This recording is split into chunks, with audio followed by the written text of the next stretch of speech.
Hello সবাইকে, আমার আরেকটি নতুন ব্লগে সবাইকে জানাই ওয়েলকাম। টানা দুদিন ধরে এত ঝড় বৃষ্টি হচ্ছে উড়িষ্যাতে, কি আর বলবো।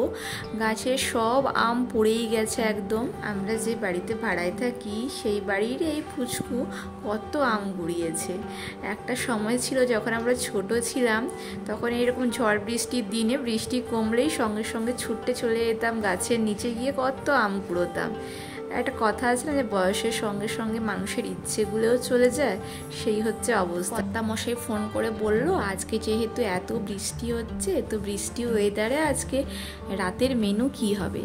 তাই ভাবলাম কি করা যায় বর্ষার দিনে। তো কর্তামশাই বললো যে আজকে খিচুড়ি বানাও। আচ্ছা, এই যে বাড়িটা দেখতে পাচ্ছ তোমরা, আমরা এই বাড়িটাতেই ভাড়ায় থাকি এখন। আর প্রত্যেকবারের মতো এবারেও আমার ভিডিও করার কথা মনেই ছিল না।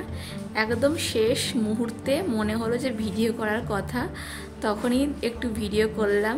প্রথমে ভেবেছিলাম যে খিচুড়ির সাথে আলুর দম করব, তারপরে ভাবলাম যে আলুটা অতটা তো পছন্দ না, তাই কয়েকটা সয়াবিন ওতে দিয়ে দিই। খিচুড়িটা আমার কোনো কালেই পছন্দ না, না শীত গ্রীষ্ম না বর্ষা। তাই ওর একার জন্যই আমি খিচুড়ি বানিয়েছিলাম, আর নিজের জন্য আবার দুটো রুটি করে ওই সয়াবিনের তরকারি দিয়ে খেয়েছিলাম। তোমাদের খিচুড়ি খেতে কেমন লাগে? আর কে কে আছো যে আমার মতো একদমই খিচুড়ি খেতে পছন্দ করো না, অবশ্যই কিন্তু কমেন্ট করে জানিও। আর আমার ব্লগটি যদি ভালো লাগে অবশ্যই কিন্তু লাইক কমেন্ট সাবস্ক্রাইব করে দিও। আজকের মতো এখানেই টাটা।